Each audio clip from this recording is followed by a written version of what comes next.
Saya berangkat selesai takziah malam, kira-kira jam 11. Saya naik mobil, beberapa saat kemudian saya tidur di belakang. Jalan jauh. Begitu kira-kira jam 1 subuh, karena dari Makassar ke Palopo itu kurang lebih 8 sampai 10 jam. Saya terbangun. Saya lihat, kenapa ini mobil singgah? Oh, ternyata saya lihat, sopirnya turun kencing. Dia turun dari sebelah kanan. Saya juga tiba-tiba mau kencing. Saya turun sebelah kiri. Ini mobil tinggi. Ya, jauh sopirnya kencing sebelah kanan, saya turun sebelah kiri. Begitu saya lagi kencing, saya pikir, sekalinya ini sopir dia tidak tahu saya turun. Karena memang dia tidak lihat saya turun. Dan pada saat dia turun, saya lagi tidur. Sementara saya lagi kencing, belum habis, tiba-tiba lari itu mobil. La haula wala quwata illa billah. Nah, kena Ka'bala. Lari saya lah, woi Musalaika. Kau tinggalkan saya. Tapi apa hendak dikata? Mobil sudah rapat. Pada saat itu juga gerimis. Tidak didengar. Lah yotoe. Tinggallah saya mulai jam 1 dini hari. Nanti dia sadar ini sopir. Ketika tiba waktu subuh, dia balik. Ustaz, subuh mi. Dia lihat, tidak ada Ustaz. Dia baru sadar saya ditinggal. Dia balik mobilnya, laju kencang. Masya Allah, dia baru tiba jam 6.15 pagi. Mulai saya jam 1 subuh. Semua mobil yang saya kasih singgah, tidak ada yang mau singgah. Yang mau ke Makassar tidak mau singgah. Yang mau ke Palopo tidak ada yang mau singgah. Kenapa? Karena waktu itu tengah malam di hutan. Ini tengah hutan, Pak. Saya pakai putih-putih. Saya berpikir dia kira ini saya pocong. Tidak ada satupun yang singgah mengambilku.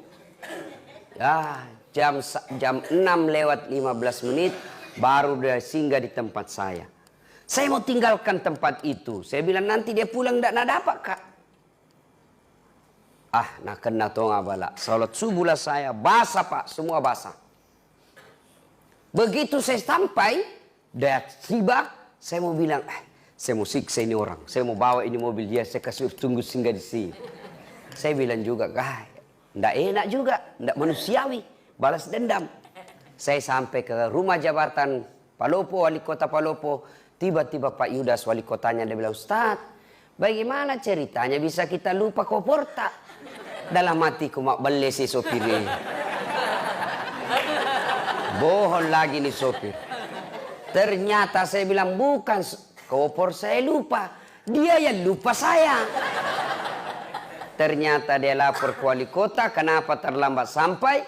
Karena dia bilang kita balik lagi ke masjid. Lupa kopornya Pak Ustaz. Nah, selesai saya ceramah. Baru dia pulang lagi. Pak Wali datang lagi dengan sopir yang sama. Saya bilang, Pak Wali, mohon maaf. Saya sudah maafkan itu sopirnya. Tapi tolong jangan lagi dia yang ngantar, Kak. Dendam saya sama ini orang. Rasanya mau kutempelin muka. 4 jam saya disiksa di pinggir jalan. Tapi apa hikmahnya? Setelah itu honorku dia tambah 2 kali lipat. Dia bilang, ini Ustaz, uang duka cita. Nah, ibu bapak, saudara-saudara sekalian. Saya ambil iktibar, saya ambil hikmah pelajaran. Dari kisah ini, di dunia. Apa pelajaran ini? Saya bilang, beginilah kisahnya kita kalau kita dikubur. Masuklah kita dikubur. Berharap ada mobil yang singgah mengambil saya. Berharap ada keluarga yang doakan kita. Ternyata tidak ada lagi yang doakan kita. Kita menunggu keluarga mendoakan kita. Kita menunggu anak mendoakan kita setelah dikubur. Tapi apa hendak dikata? Tidak ada satupun yang mengingat kita. Basah kuyuplah saya, menderitalah saya. Ternyata mengharap kiriman-kiriman doa, ternyata tidak ada yang mendoakan saya. Beginilah kita Pak, merantau, kita datang ke Kupang, Bapak bekerja di sini. Kalau tidak senang, 2 tahun makin menderita, 3 tahun makin susah, 5 tahun tidak ada tanda-tanda bahagia. Lebih saya pulang ke Sulawesi. Begitu kan? Masih bisa Ki pulang. Kerja Ki di sini tidak enak, bos tidak bagus, kata-katanya kasar, istrinya enak-enak bicaranya, berhenti kerja, saya balik ke Sulawesi. Iya toh? Tapi kalau Bapak masih di kubur, senang tidak senang, tinggal mako di situ. Tidak bisa kau lagi balik naik ke atas. Pun kalau kau balik ke atas, maka tidak ada orang mau dekati kau. Wih, pocong-pocong, lari. Nah, ibu bapak, saudara-saudara sekalian, ini hikmah yang paling penting. Ini bapak-bapak yang sudah tua, yang di depanku sudah muka-muka sakaratil maut. Melo kilo kega bos, pasti mati kok. Berapa kali maki antar jenazah? Toh? 3 yang ngantar kita itu. Bapak coba lihat kalau ada orang meninggal, telu tuh mantar laki. 3 yang ngantar kita. 1, harta. Ini harta keluar mobil, keluar motor, keluar karpet, keluar tikar, keluar semuanya. Begitu kita masuk di kubur, apa yang temani kita? Harta kita yang paling banyak, yang paling kita temani kita apa? Kain kafan. Tidak mentang-mentang dia kaya, pakai kain sutra. Tidak. Tidak mentang-mentang dia kaya, kasih tebal-tebal dia, kasih macam-macam kainnya. Tidak. Kainnya kain kafan, mulai dari yang paling kaya sampai paling miskin, sama kainnya, kain kafan. Apa minyak-minyaknya? Kapur barus.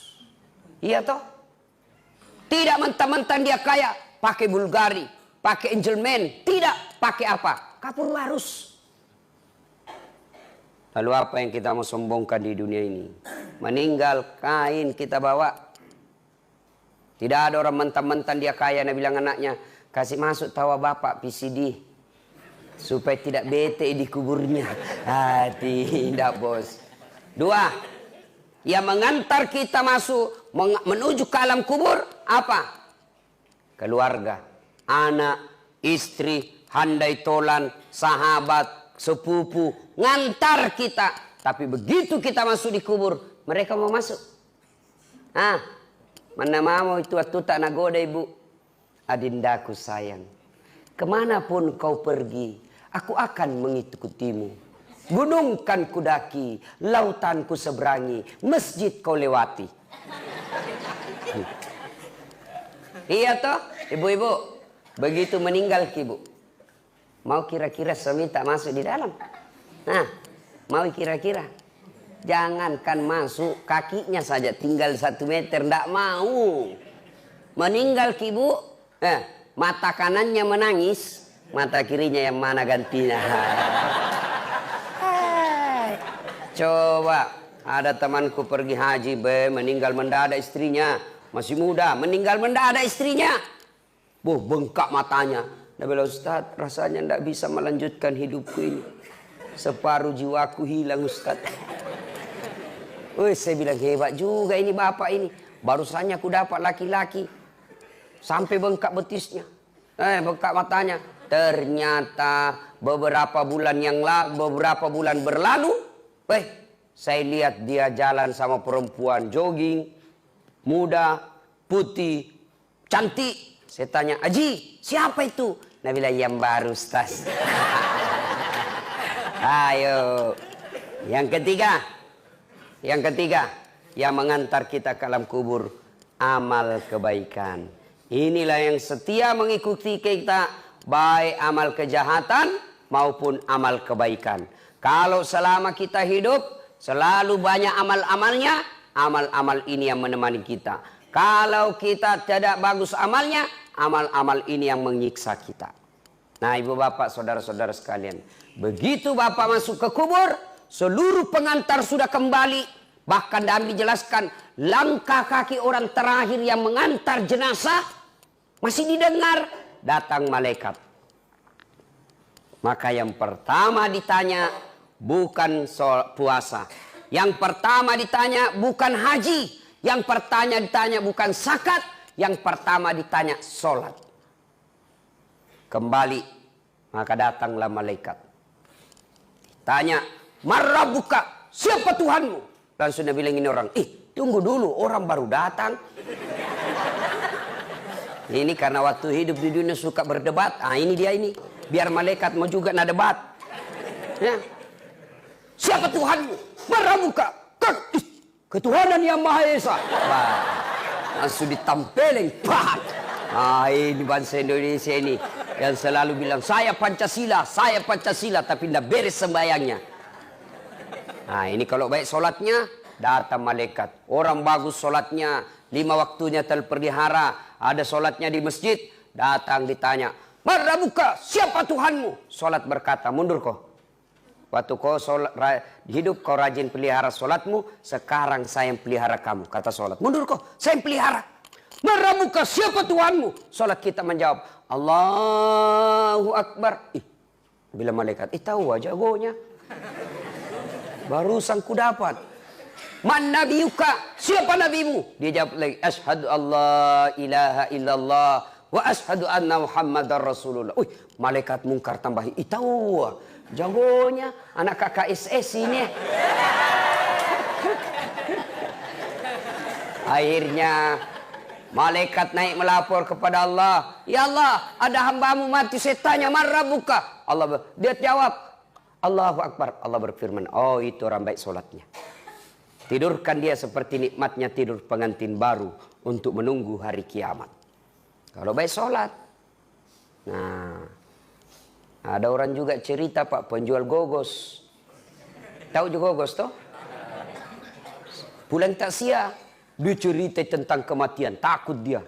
Dia bilang sama istrinya, "Bu, besok-besok kalau saya meninggal, jangan kau bungkus kain kafan. Nah, banyak pertanyaan bede." Jadi bagaimana Pak? Bungkus daun pisang. Supaya dikira Kak Gogos. Tidak ditanya-tanya, Mak. Oke, meninggal, dibungkus betul kain pisang. Begitu ditanam kembali sama pengantar, datang malaikat. "Kenapa ada Gogos ini? Kenapa ada Gogos? Bakar!" Tidak ditanya, langsung dibakar. Ibu bapak saudara-saudara sekalian.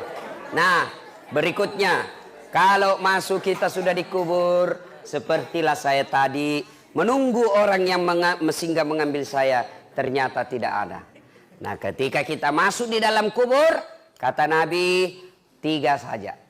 Apabila anak cucu Adam sudah masuk ke alam kubur, tidak ada yang bisa menolongnya, kecuali 3. 1, apa itu? Anak yang soleh dan soleha. Ibu bapak meninggal, siapa doakan kita? Anak. Biar ada anak 7, biar anak-anak 9, tapi kalau tidak bagus agamanya, tidak doakan kita. Paling dia ke kubur sekali setahun. Kapan? Lebaran. Itu pun datang di selfie. Pegang batu nisannya, siram, baru bilang sama kakaknya, "Foto dulu samping." Baru update status, "Goodbye my father." Nah, itu anak tak kalau terlalu pintar tidak ada agamanya. Ya, anak yang soleh dan soleha, yang doakan kita masuk di alam kubur, "Allahumma ghafirli wali walidayya warhamhuma kama rabbayani shaghira." Kalau baik agamanya. Kalau tidak baik agamanya, siapa nak suruh doa? Pak Doja. Baik kalau Pak Doja tahu bahasa Arab. Kalau tidak tahu bahasa Arab, setengah mati bilang amin. Dia pikir mamaknya nak doakan, padahal mamaknya Pak Doja jangan doakan. Apa Nabi bilang? "Allahumma ghafirli." Nabi bilang Pak Doja, "Allahumma ghafirli." Nabi bilang di bapak, "Amin. Wali walidayya, amin. Warhamhuma kama rabbayani shaghira." Amin. Nak kira mamaknya didoakan, padahal mamaknya Pak Doja. Apa artinya itu tadi? "Ya Allah, ampuni dosaku." Nabi bilang ini bapak di belakang, "Amin." Siapa ku? Dosa Pak Doja. "Wali walidayya," kedua orang tuaku. Nabi bilang lagi di bapak, "Amin."